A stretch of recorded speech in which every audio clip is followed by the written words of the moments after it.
Notice these expressions in the text, infer their meaning from the content. In great dread of counted on thumbed at the edges, in unison, a great vessel approach ourselves with. I started for school very late that morning and was in great dread of scolding, especially because M. Hamel had said that he would question us on participles.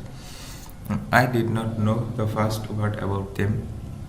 For a moment, I thought of running away and spending the day out of doors. It was so warm, so bright. The birds were chirping at the edge of the woods, and in the poem, on the open field back of the small swamp mill, the Prussian soldiers were drilling.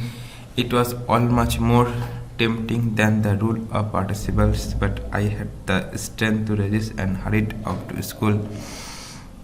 While I passed the town hall, there was a crowd in front of the bulletin board.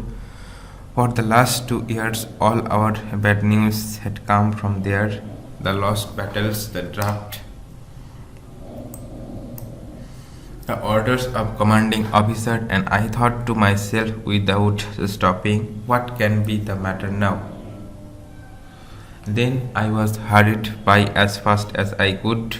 The blacksmith watcher who was there with his apprentice, reading the bulletin, called after me, "Don't go fast, don't go so fast, Bob. You will get to your school in plenty of time." I thought he was making fun of me and reached M. Hamel's little garden all out of breath.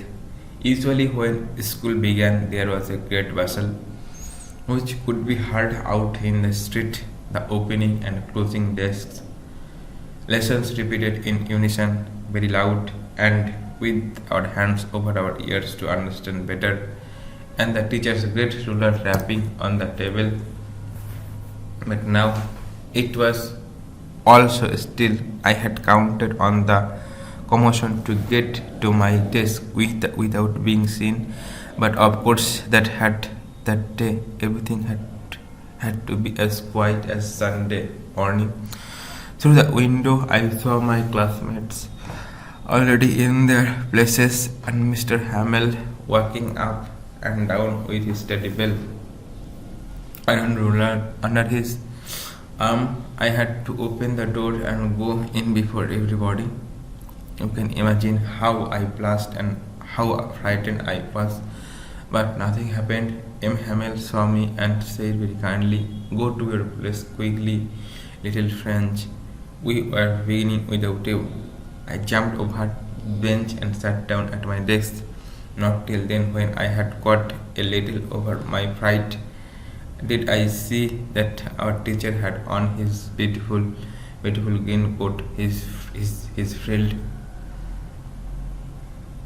a shirt, and the little black silk cap, all embroidered, that he never wore except on inspection and prize days. Besides, the whole school seemed so strange and solemn. But the thing that surprised me most was to see on the back benches that were always empty, the village people sitting quietly like ourselves.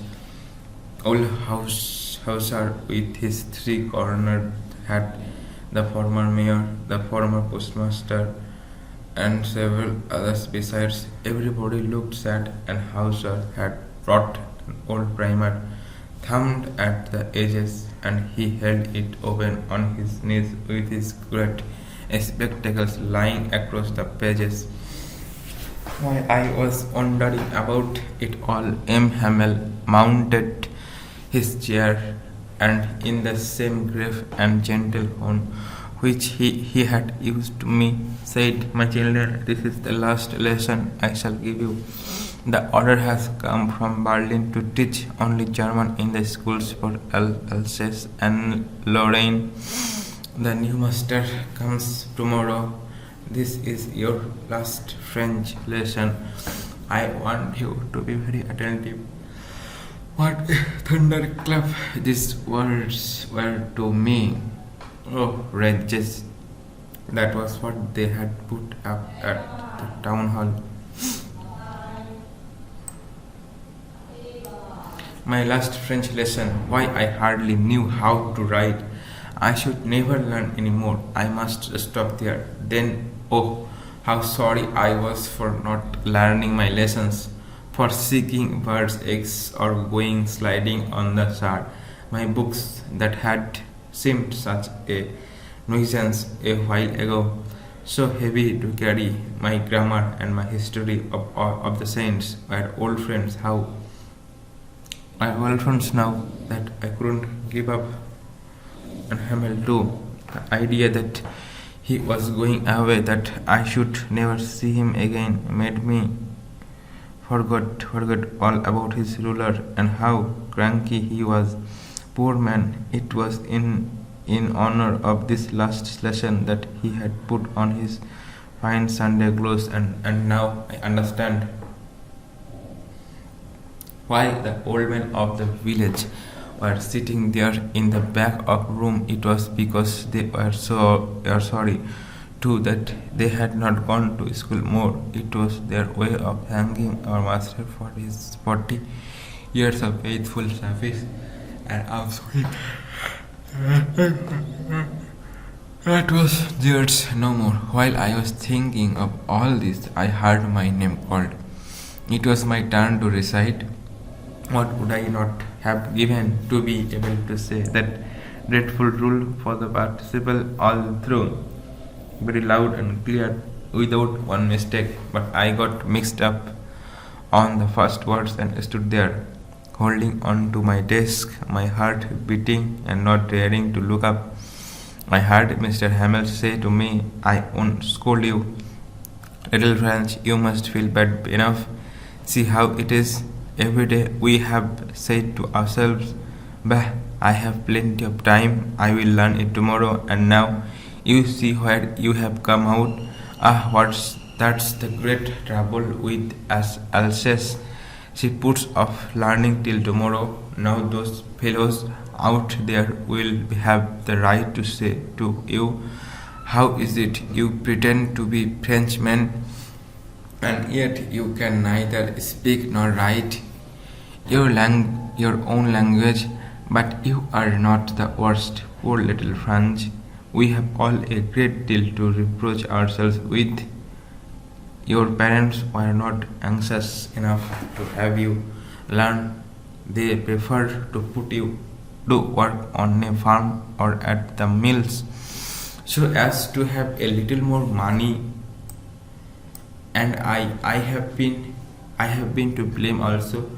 Have I not often sent you to water my flower instead of learning your lessons?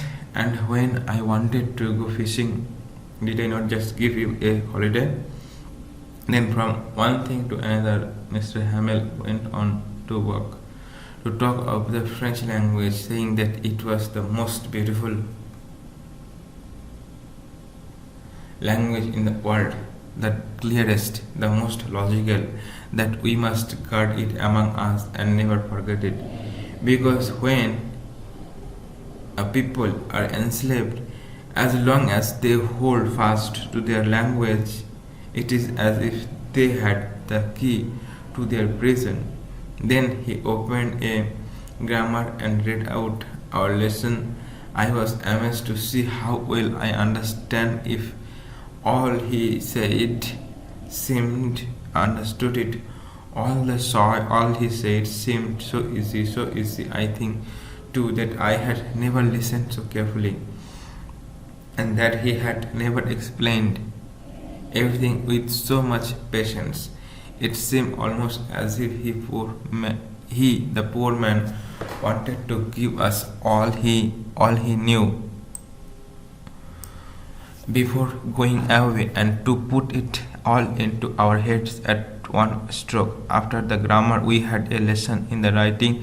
That day, M. Hamel had new copies for us, written in a beautiful round hand, Alsace. They They looked like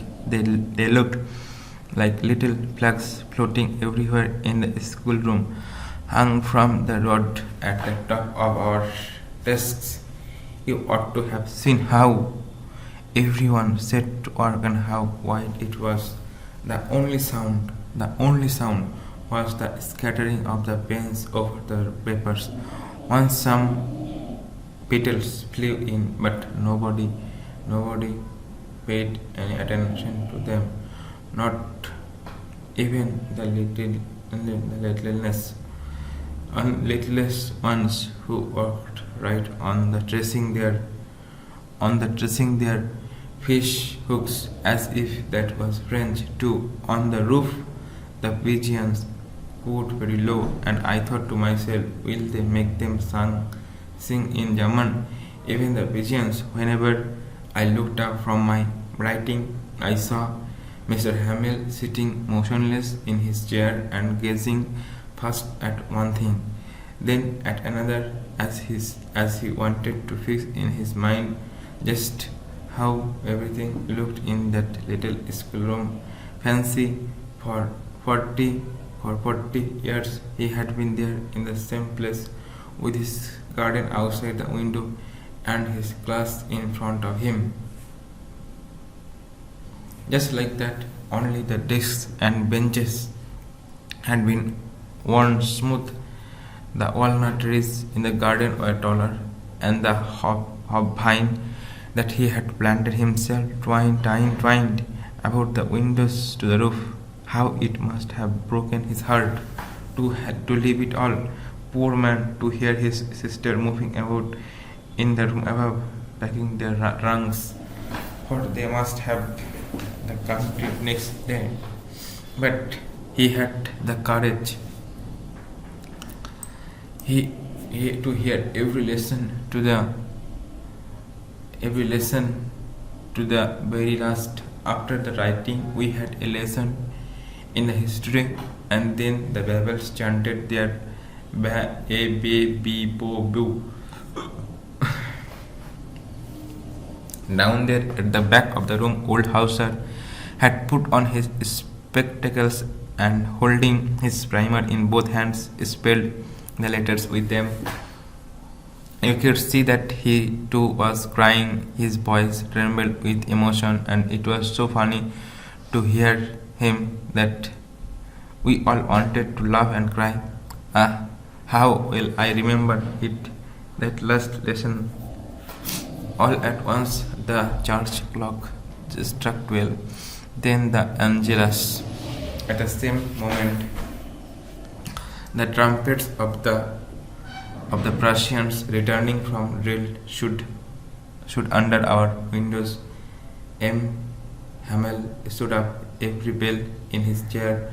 I never saw him look so tall. My friend said I, but something choked him. He could not go on. Then he turned to the blackboard, took a piece of chalk, and bearing on with all his might, he wrote as large as he could, "Vive le France." Then he stopped and leaned his head against the wall, and without a word he made a gesture to us. He said his hand, "School is dismissed, you may go."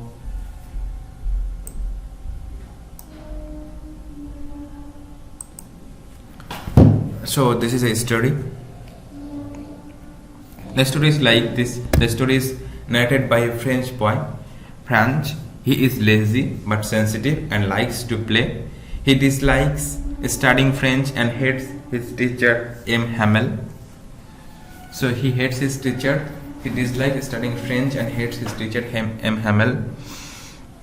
After overpowering their districts of Alsace and Lorraine in France, Berlin has ordered that German language instead of French be taught in the schools there.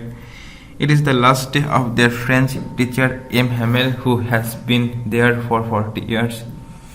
He is full of grief, nostalgia, and patriotism. As a mark of respect to his hard work, the village men also attend his last lesson.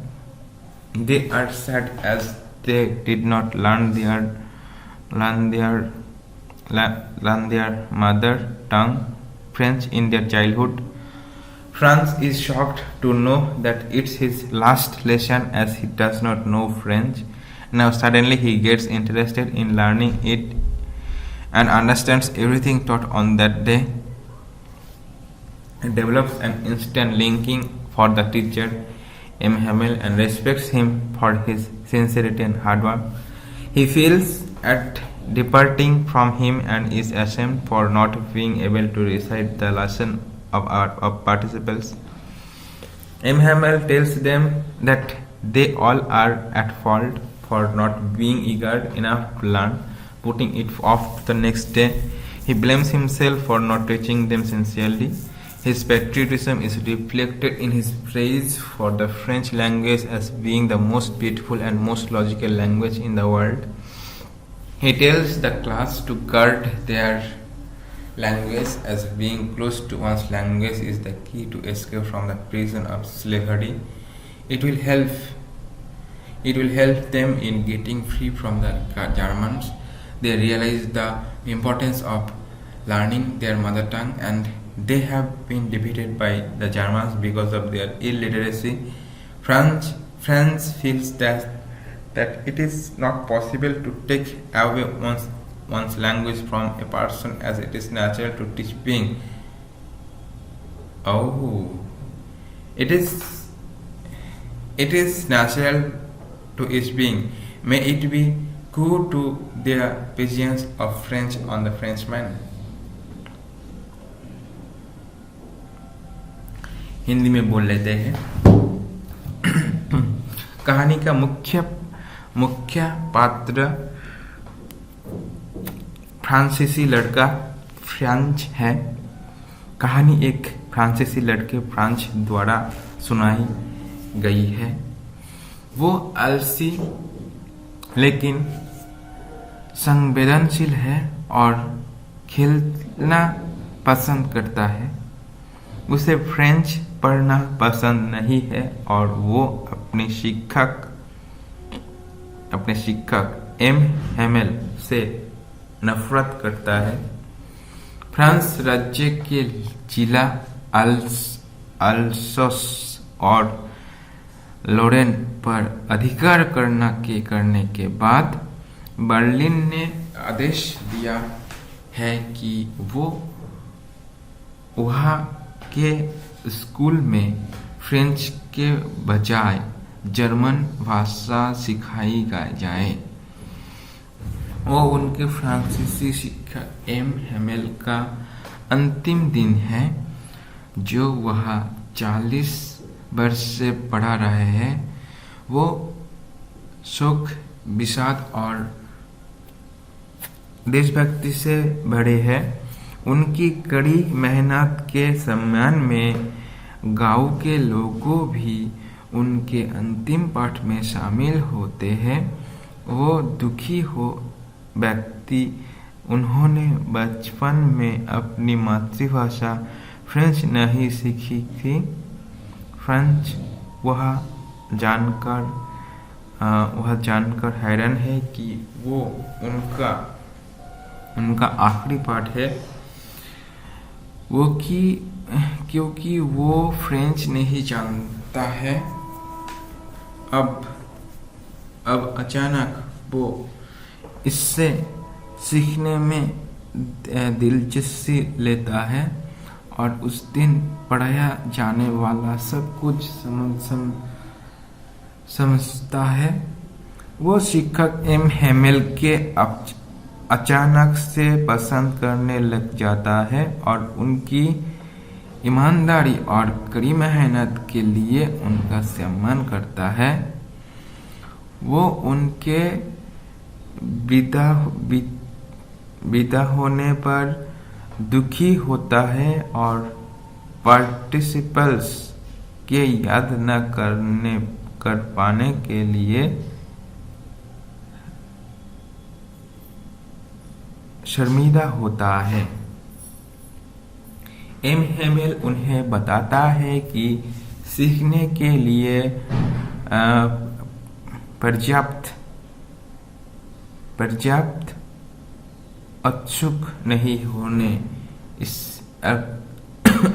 इसे अगले दिन के लिए टालने के लिए वो सभी दोषी हैं। वो उन्हें ईमानदारी से नहीं सीखने के लिए खुद को दोषी ठहराता है। एम हेमेल फ्रेंच भाषा की प्रशंसा करते हुए कहते हैं कि वो विश्व की सबसे सुंदर और तर्कपूर्ण भाषा है। इससे उनकी देशभक्ति हल्कती है, झलकती है। वो कक्षा को अपनी भाषा की रक्षा करने के लिए कहता है, क्योंकि गुलामी की जेल से बचने के लिए अपनी भाषा के करीब होना महत्वपूर्ण है। वो उन्हें जर्मनी से मुक्त होने में मदद करेगा। वो अपनी मातृभाषा सीखने के महत्व को महसूस करते हुए और जर्मनी द्वारा उनकी निरक्षरता के कारण उन्हें पराजित किया गया है। फ्रांस की लोकता ही किसी व्यक्ति से किसी की भाषा को छीनना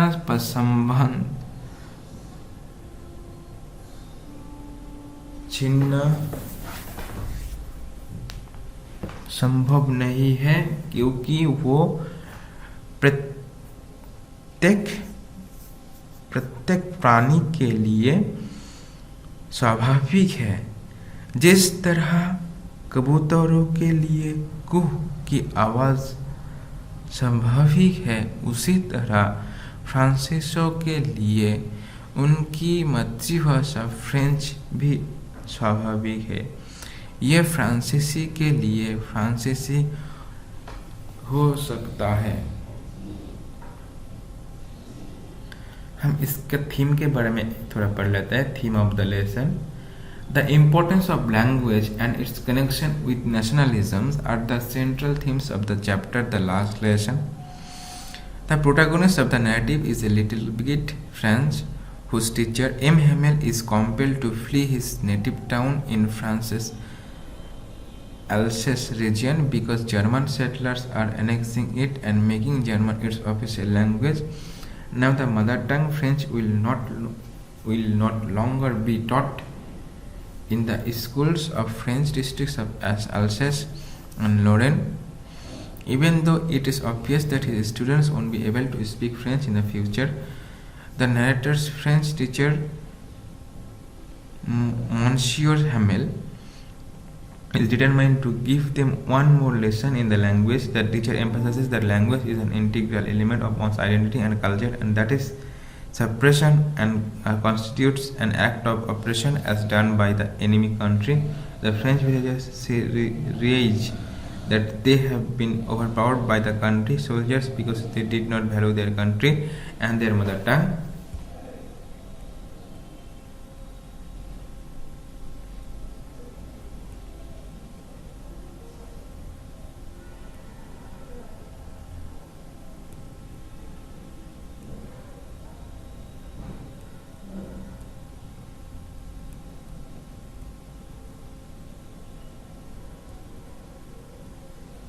Let me discuss about some questions.